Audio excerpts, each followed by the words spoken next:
I used to believe that stability was quiet. Not the kind of quiet that feels empty, but the kind that feels settled. Predictable. Safe. The kind of silence that comes from routine, from knowing what tomorrow will look like, from believing nothing bad is waiting around the corner. That's what I thought my marriage was. For 11 years, my husband and I lived inside a life that made sense on paper. We had a home, shared responsibilities, shared history. We knew each other's habits so well that we barely needed words. Everything ran on autopilot, and I mistook that for harmony. Every morning followed the same pattern. He woke up before me, always at the same time. I could tell by the sound of the shower turning on, never too loud, never too long. By the smell of coffee drifting down the hallway while I was still half asleep. He would sit at the kitchen table scrolling through his phone, already dressed for work, his movements calm and efficient. No rush. No chaos. Before leaving, he would lean down and kiss my forehead. Not my lips. My forehead. It felt affectionate, but distant. Like a habit that had lost its meaning. I never questioned it. People around us admired our marriage. They said we were solid, that we had made it past the hard years. Friends complained about constant fights, jealousy, drama, and I would listen quietly, feeling almost relieved that my life didn't look like that. I thought we were mature. I thought we were stable. What I didn't realize back then was that our relationship wasn't calm, it was numb. And numbness can feel very similar to peace when you don't know the difference. There were no obvious warning signs. No sudden changes. No explosive arguments that forced me to pay attention. That's what made everything so dangerous. Because when something breaks slowly, you don't notice the moment it starts to fall apart. Our conversations became shorter over the years, but I told myself that was normal. People run out of things to say. Life becomes repetitive. Love becomes quieter. At night, we would lie in bed side by side, both staring at the ceiling, each lost in our own thoughts. Sometimes our hands would touch, accidentally, and neither of us would move away, but neither of us would hold on either. It was like we were afraid of interrupting something fragile. I didn't feel unloved. I felt irrelevant. And that's harder to explain. Looking back now, I can see how carefully I avoided asking myself real questions. Was I happy? Did I feel chosen? Did I feel known? Those questions felt dramatic, unnecessary. Like something unhappy people worried about. So instead, I focused on what we didn't have. We didn't fight. We didn't betray each other. We didn't hurt one another. At least, not in obvious ways. I convinced myself that the absence of pain meant the presence of love. I didn't know yet that love can disappear long before pain shows up. My husband was never cruel. That's important to say. He wasn't dismissive. He wasn't aggressive. He didn't control me or belittle me. If anything, he was polite, consistent, reliable. But reliability without intimacy starts to feel mechanical. Like living with someone who knows your schedule, but not your inner world. Sometimes, when I talked about my feelings, he would listen quietly, nod, offer a solution, never curiosity. Never depth. It was as if emotions made him uncomfortable, like a language he had learned just enough to survive, but never enough to truly speak. And I adapted to that. I stopped going deep. Stopped expecting warmth. Stopped needing reassurance. I learned how to live inside emotional neutrality. And for a long time, I thought that was adulthood. The truth is, I didn't start feeling suspicious. I started feeling alone. There's a difference. Suspicion is sharp. It demands answers. Loneliness is dull. It just sits there, quietly, convincing you that this is as good as it gets. I told myself that marriages evolve. That passion fades. That companionship replaces desire. That this was the price of long-term love. I didn't know yet that what I was experiencing wasn't evolution. It was absence. The irony is that if something dramatic had happened, an argument, confession, a visible mistake, I might have woken up sooner. But nothing happened. And that nothing slowly swallowed everything. By the time the first real crack appeared, I had already trained myself not to look too closely. Which is why, when things finally started to feel wrong, I almost ignored them. At first, nothing felt big enough to question. That's how it always starts. Not with a shock, not with a clear sign, just with a feeling you can't fully explain. I noticed his phone before I noticed anything else. Not because he was hiding it exactly, but because he was careful with it. Too careful. It was always face down, always within reach. Never left unattended the way people do when they have nothing to protect. If it vibrated, he checked it immediately.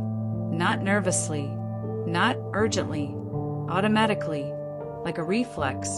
I told myself it was work. Everyone is attached to their phone now, but something about the way he interacted with it felt private, not secretive, personal, as if it belonged to a version of him that didn't exist in our shared life.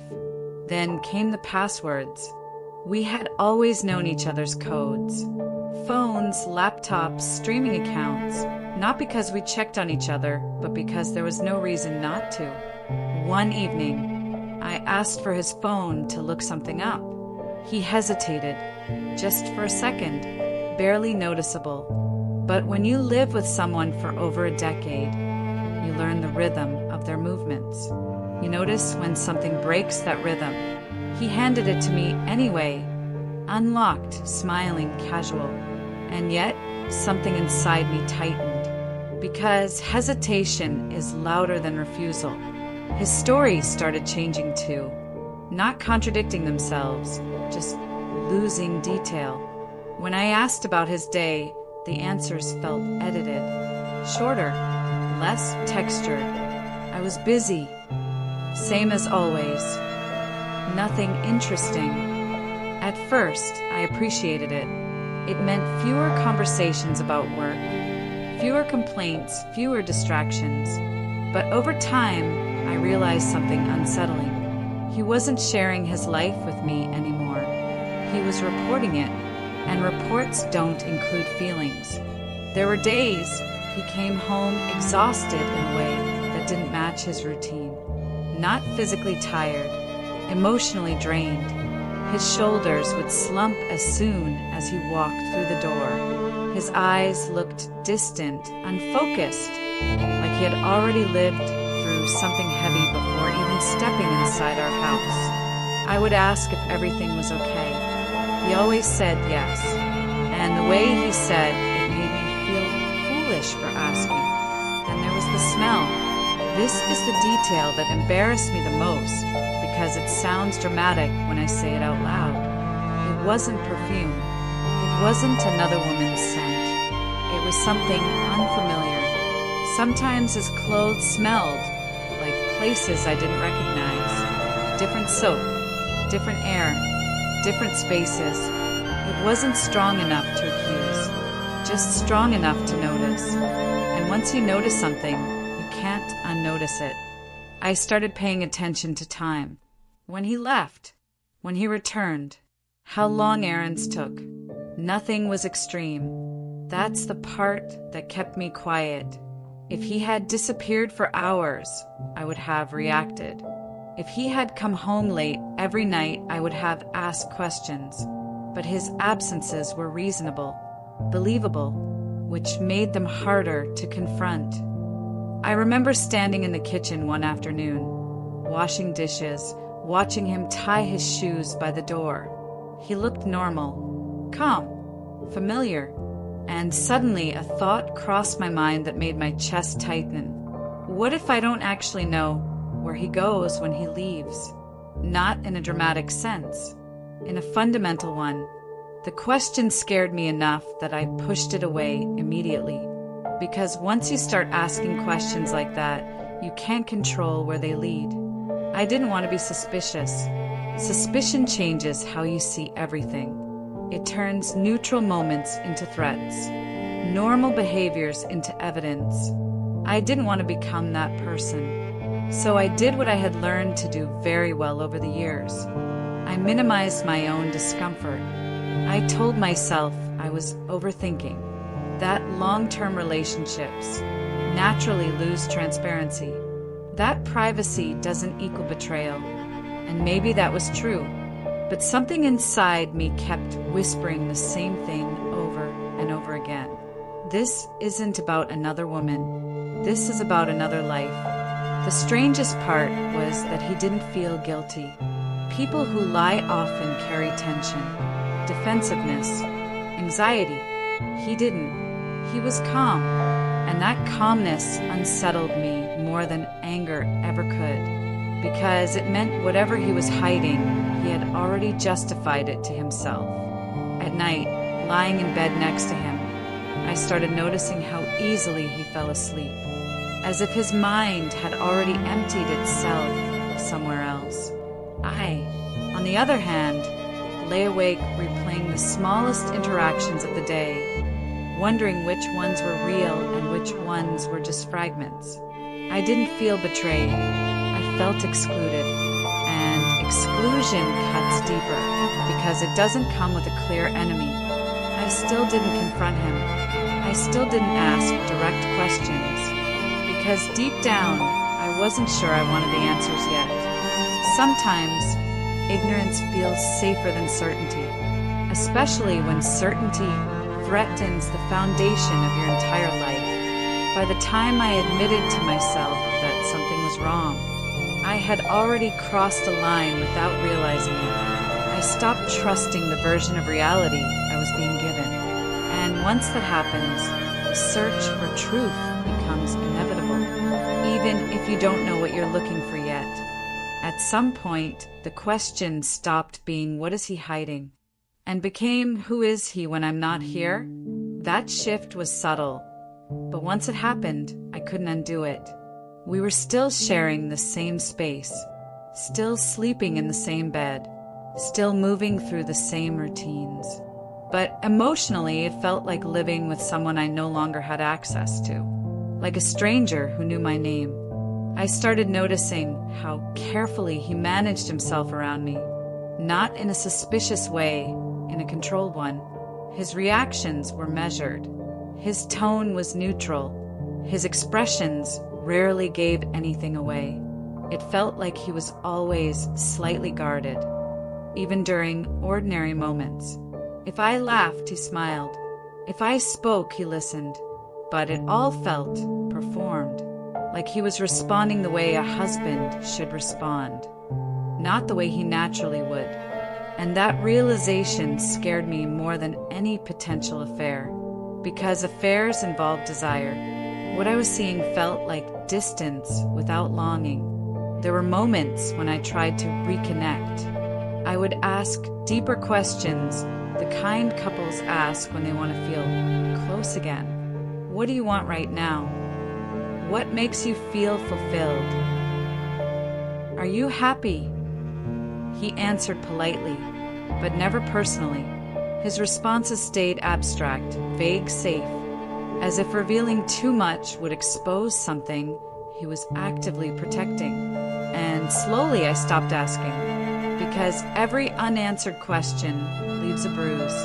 The house started feeling different too, not physically, Emotionally, rooms felt colder, quieter, not empty, just disconnected. We would sit in the same room doing different things, and the silence between us felt thick, almost intentional.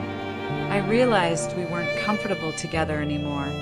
We were just accustomed to each other's presence. And there's a difference. One evening, I watched him from across the room while he was focused on something on his laptop.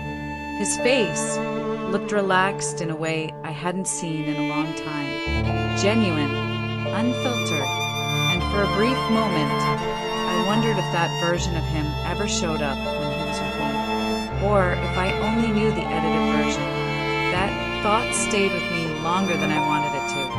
I began noticing how easily he shifted roles. At home, he was quiet, contained, efficient. When he spoke on the phone with others, his voice changed. It became lighter, more animated. Not dramatically, just enough for me to notice. Enough to feel excluded. I didn't feel jealous. I felt invisible. And invisibility doesn't come with anger. It comes with grief. At night, lying next to him, I started imagining his days. Not accusing him, just filling in the blanks. I imagined conversations he might be having elsewhere, laughter that didn't include me, decisions made without my knowledge. It felt like my imagination was slowly replacing reality, and I hated that, because once your mind starts doing that, trust has already cracked.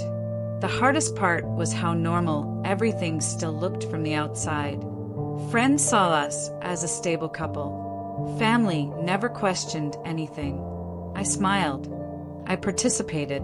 I played my role. But inside, I felt disconnected from my own life, as if I were watching myself from a distance, going through the motions of a marriage that no longer felt mutual. There were moments when I almost confronted him, when the words sat on the edge of my tongue, ready to fall out. But something always stopped me. Not fear of the truth, fear of what would happen after the truth. Because I wasn't sure I could live inside this marriage once the illusion was gone. And as long as the illusion existed, I could pretend we were still okay.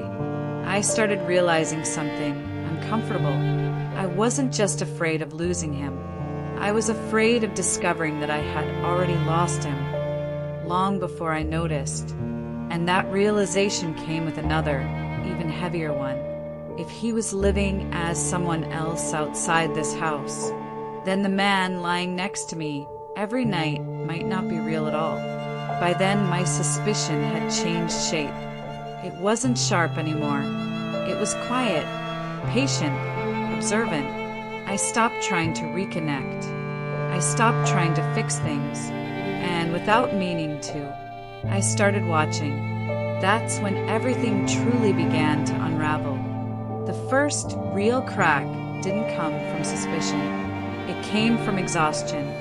I was tired of guessing, tired of interpreting tone, tired of living inside a constant state of quiet doubt. When something stays unresolved for too long, your body starts reacting before your mind does. I felt it in my chest, in the way my shoulders stayed tense even when nothing was happening. I wasn't looking for proof yet. I was looking for relief. The night it happened was ordinary. That's what makes it so unsettling. He told me he had a work trip coming up. Just a few days. Nothing unusual. He said it casually, like it was an afterthought. I nodded, asked where he was going. He hesitated, just slightly, then named a city. Later that same evening, while we were eating dinner, he mentioned a different location. Not dramatically different. Close enough that it could have been a mistake. But it wasn't the mistake itself that caught my attention. It was how easily he corrected himself. Too easily, like someone used to adjusting details on the spot. That night, after he fell asleep, I stayed awake. Not because I was angry, because something inside me felt alert. As if my body had finally accepted what my mind had been resisting. I walked into the living room quietly and opened our shared laptop. We had always used it interchangeably. No secrets, no restrictions. I told myself I was just checking dates, looking at travel details, trying to understand his schedule. I wasn't prepared for what I found. At first, it looked normal. Emails, documents, work files. Then I noticed something subtle. A second email account. Not hidden, not locked, just there, logged in. The name wasn't strange. It was similar enough to his real one, but different. I stared at the screen for a long time before clicking. My heart wasn't racing. It was slowing down. Inside that account wasn't evidence of an affair. No messages filled with affection. No secret conversations. What I found was worse. Calendars, schedules, plans. A life that didn't include me. Appointments at times when he was supposedly working late. Meetings in places he never mentioned. Patterns that didn't match the life I thought we shared. This wasn't secrecy born from passion. It was structure, organization, intent. I felt something shift inside me. Not shock, clarity. The kind that hurts because it removes denial all at once. I realized then that I wasn't dealing with a single lie. I was dealing with a system. I didn't read everything. I didn't need to. The existence of that account alone told me more than any message ever could. It meant he had created a version of himself that existed independently from our marriage. Not accidentally, deliberately. I closed the laptop carefully, cleared nothing, changed nothing, and went back to bed. He was sleeping peacefully. I watched him for a long time, studying his face, the man I had trusted with my life, the man who had built something parallel to it. The next morning, he acted the same as always. Coffee, routine, forehead kiss, and for the first time, I felt like I was watching a performance from the outside. I realized something terrifying. He wasn't lying to me. He was lying around me. Over the next few days, I didn't confront him. I didn't even ask questions, because the moment I saw that second account, my role changed. I was no longer the confused partner. I was the observer. I began noticing how carefully he managed time, how his explanations fit together just enough to avoid suspicion, how nothing he said was technically false, just incomplete. And incompleteness is the safest place to hide. The crack widened quietly. I noticed receipts that didn't match our shared expenses, references to places I had never been with him, moments in his schedule that didn't belong anywhere I recognized.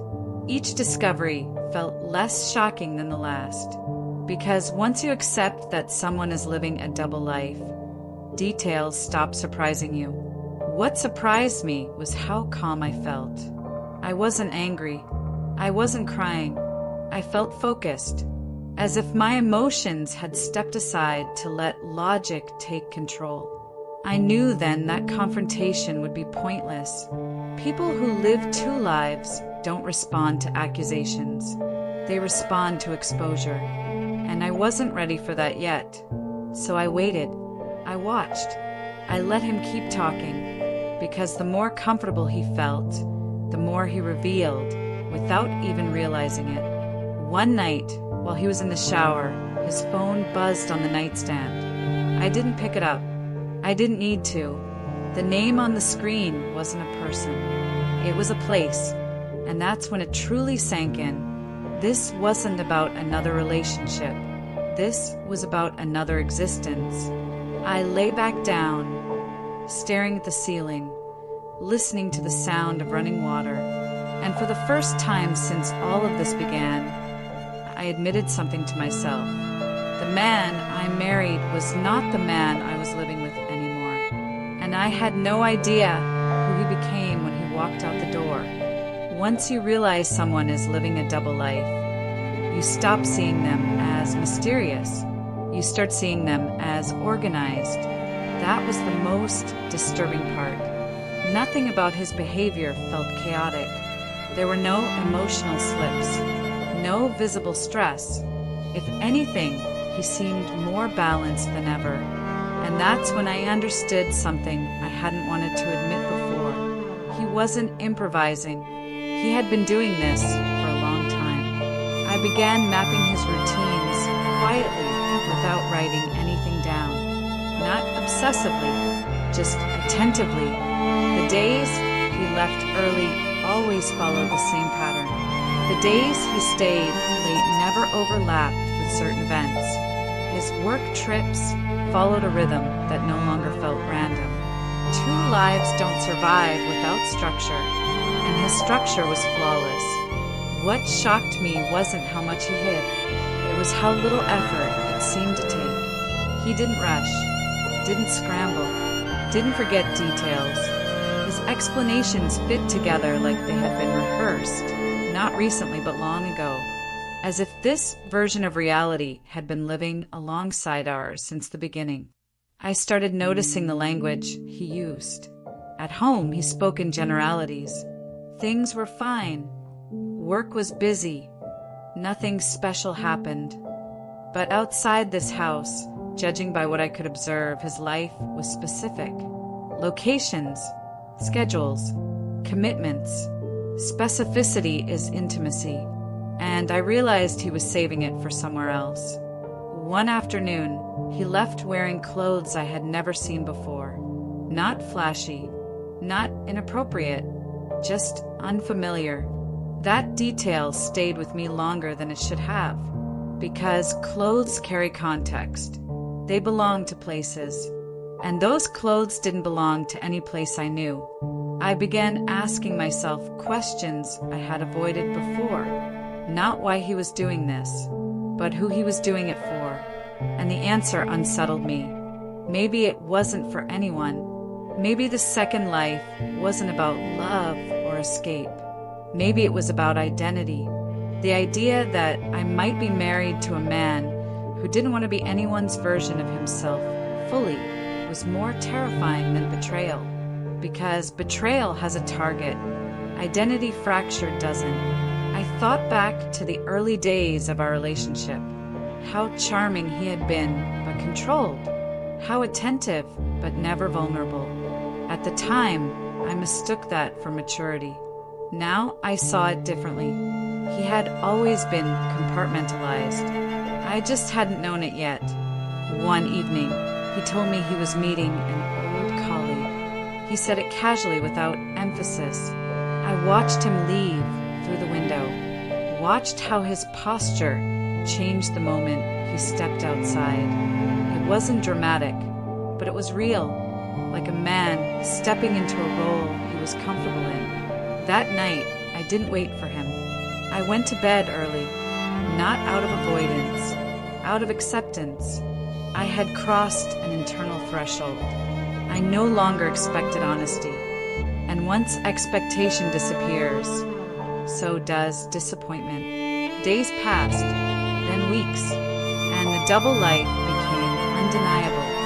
2 wardrobes, 2 schedules, 2 emotional temperatures.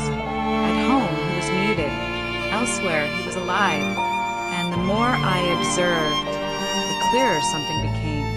He wasn't hiding his other life from me. He was protecting this one from contamination. That realization hurt more than anything else, because it meant our marriage wasn't the lie. It was the container, a safe, stable place where nothing unexpected was allowed to happen. And I was part of that stability. I began to wonder if he even saw me as a person anymore, or if I was just part of the architecture of his controlled world. Something reliable, predictable, necessary but not intimate. The moment that sealed everything came unexpectedly.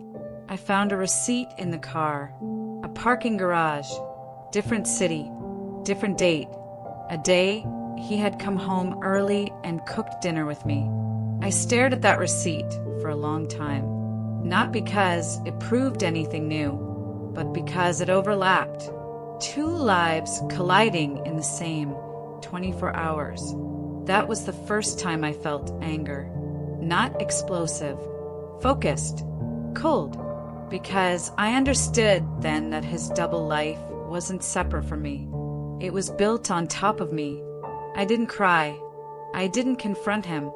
I placed the receipt back where I found it and sat in the car until the sun went down, breathing, thinking, preparing, because I knew something with that much structure doesn't collapse on its own. It has to be dismantled, carefully, deliberately, and for the first time, I wasn't afraid of what I would find next.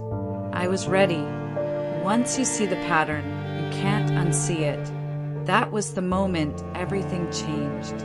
I stopped reacting emotionally and started observing strategically, not because I wanted revenge, but because I needed understanding. And understanding doesn't come from confrontation. It comes from proximity. I began paying attention to timing, not where he said he was going, but when he left, when he returned, when his energy shifted. I noticed how certain days carried a different weight, how his mood before leaving was lighter, how his mood upon returning was quieter, as if he was transitioning between versions of himself. I tested small boundaries. I asked casual questions. Nothing accusatory. Do you think you'll be home late? Are you driving or taking a ride? Should I wait up? His answers were consistent, too consistent, and that consistency told me something important. He wasn't guessing. He already knew. One afternoon, he told me he'd be gone longer than usual. He didn't give a reason. He didn't need to. By then, explanations were optional. What mattered was opportunity. I waited 15 minutes after he left, not out of fear of being noticed, but out of respect for the rhythm he had built. Then I grabbed my keys. My hands weren't shaking. My heart wasn't racing. I felt calm in a way that surprised me, because when clarity arrives, anxiety often disappears. I followed at a distance, not closely, not recklessly, just far enough to remain invisible. I wasn't trying to catch him. I was trying to understand him. He didn't go anywhere dramatic. No secret hotels. No hidden neighborhoods. He drove like someone going somewhere familiar, confident, unhesitating. That detail mattered. People lie nervously. They live truthfully. He parked in an underground garage, one I recognized from the receipt. I didn't park near him. I didn't even get out of the car right away. I watched. I noticed how he walked. Upright, relaxed, like a man arriving, not sneaking. I sat there longer than I expected. Long enough for doubt to whisper. Long enough for fear to reappear. Then I reminded myself why I was there. Not to accuse, not to collapse, but to see. Eventually I followed him inside. Not directly. I waited. I entered the building after a pause. I wasn't pretending this was easy. I was pretending it was necessary. The building itself was ordinary, clean, modern, nothing secretive, and that was the most unsettling part. There was nothing hidden about this place, which meant whatever he was living here wasn't shameful to him. I didn't go far. I didn't need to. I saw him greet someone, not romantically, not secretly, comfortably, like someone who belonged there. That single interaction confirmed what I had been circling around for weeks. This wasn't an affair. This was a second life with its own community. I left before he saw me, not because I was afraid, but because I had seen enough. What I discovered that day wasn't who he was with. It was who he was when he wasn't with me. Driving home, I didn't feel defeated. I felt displaced. like I had stepped into a version of reality where my marriage existed, but no longer occupied the center of his life. That night, he came home later than usual. He was calm, grounded, complete, and I realized something chilling. He hadn't been drained by deception. He had been nourished by authenticity, just not with me. At dinner, he talked more than usual, shared small details, laughed, and for a moment, I wondered if he could feel the shift inside me, if he sensed that I was no longer waiting to be told the truth. Because once you know enough, the truth loses its power. I slept lightly that night, not restless, alert, aware. I was no longer searching for evidence. I was preparing for impact, because patterns always lead somewhere, and his was leading toward an unavoidable collision, one where both lives could no longer coexist. The next morning, I made a decision. I would not expose him publicly. I would not create chaos. I would not destroy his other life. I would simply stop participating in the illusion. And sometimes, that is the most devastating move of all. I began emotionally withdrawing, not dramatically, not visibly, just enough. I stopped asking questions, stopped filling silence, stopped compensating for distance, and I watched closely, because people living double lives notice immediately when one world stops cooperating. He noticed, not consciously, but instinctively. His explanations became longer. His presence became more intentional. He was trying to stabilize something, and that told me one final thing. I was not replaceable. I was foundational, and foundations, once cracked, don't collapse loudly. They shift, slowly, irreversibly. The confrontation didn't happen in a single moment. There was no raised voice, no dramatic question, no confession. What happened instead was far more unsettling. I stopped holding the world together for him, and slowly everything began to shift. I became quieter, not distant in an obvious way, just unavailable. I no longer filled pauses in conversation. I no longer softened his silences. I no longer adjusted my mood to stabilize his. At first, he didn't notice. People who live double lives rarely notice subtle changes right away. They assume continuity, but absence has weight, and eventually he felt it. He began lingering longer when he came home, asking small questions, harmless questions. How was your day? Are you okay? You seem tired. I answered politely, honestly, but without emotional padding, and that difference unsettled him. He started sharing more, details he had never volunteered before, fragments of stories from outside my world, not confessions, probes, testing how much truth could surface without consequences. I listened, not because I needed answers, but because I wanted him to feel the imbalance. One night, while we were sitting in the living room, he said something that almost felt like a mistake. I feel like I'm losing you. The words landed softly, but they carried panic, not fear of losing me emotionally, fear of losing stability. I didn't rush to reassure him. I didn't deny it. I let the silence sit between us. And for the first time in a long while, he was the one uncomfortable with quiet. That's when I realized something important. He needed both lives to function. One gave him identity. The other gave him grounding. And I had unknowingly been holding that ground steady while he explored elsewhere. Over the following days, his behavior shifted. He became more attentive, more present, more intentional. It would have felt romantic under different circumstances, but now it felt strategic, like damage control. He didn't accuse me of anything, and that told me everything. If he had been innocent, he would have questioned my distance. Instead, he adjusted, because adjustment is what people do when they know something is off but don't want it exposed. One evening, he asked if I wanted to go away for a weekend. Just the two of us. The suggestion sounded rehearsed, like something he had planned mentally long before saying it out loud. I said yes, not because I wanted reconnection, but because I wanted to watch him navigate without certainty. The weekend was calm. Too calm. He was attentive, warm, composed. But something was missing. There was no vulnerability, no risk, just performance. At dinner one night, he reached for my hand, held it longer than usual, and I realized something painful. He was trying to reclaim control, not closeness.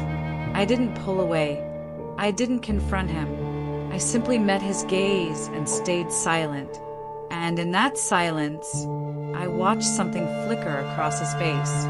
Uncertainty. For the first time since this began, he wasn't fully anchored in either life. And it scared him. On the drive home, he finally asked the question he had been avoiding. Are we okay? I took a deep breath, not because I was nervous, but because I was choosing my words carefully. Yes, I said, and it wasn't a lie. We were okay. We were just no longer equal. He didn't push further, and that was the moment I knew the confrontation was already happening, just not out loud.